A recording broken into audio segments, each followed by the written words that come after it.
So let's get into Gamergate. This is an amazing topic that's kind of slipped under the radar over the past month or so. It began in August.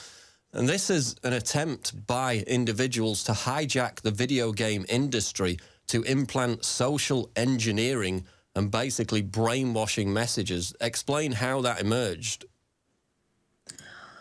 Well, actually, Gamergate is a very, very interesting and promising sort of Twitter phenomenon that's going on right now. It's a hashtag on Twitter of gamers who have actually been able to expose collusion between the media and a think tank called DARPA, which is supported by DARPA, the military and government ministry.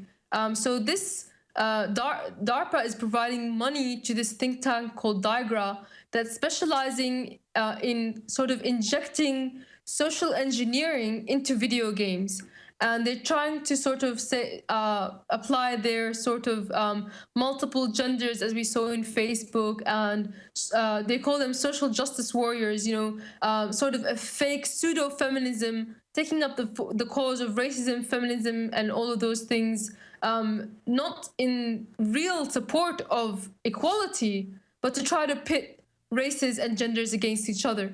And what's happened is that these gamers have rejected these people and have been sort of starting to make connections between the video game journalism, these think tanks, and certain video game developers that are creating games specifically to social engineer people. One of those is, her name is, I forget her first name, but her last name is Quinn. Zoe Quinn, yeah.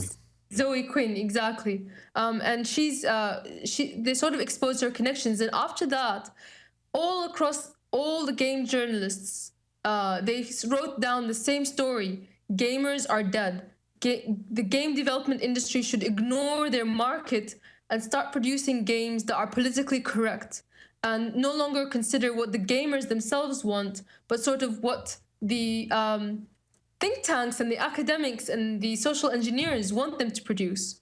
And all the journalists seem to be colluded on that.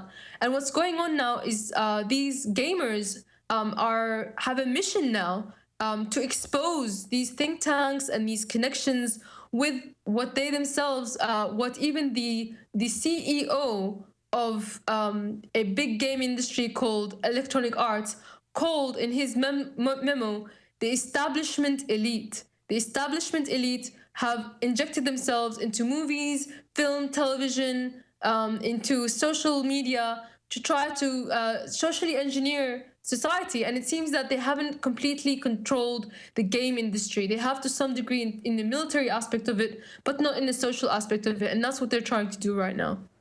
And that's all about shifting the propaganda over from news to entertainment, because they know a lot of young people are turned off by the news. So now they're shifting it, as you said, into video games, movies, television shows.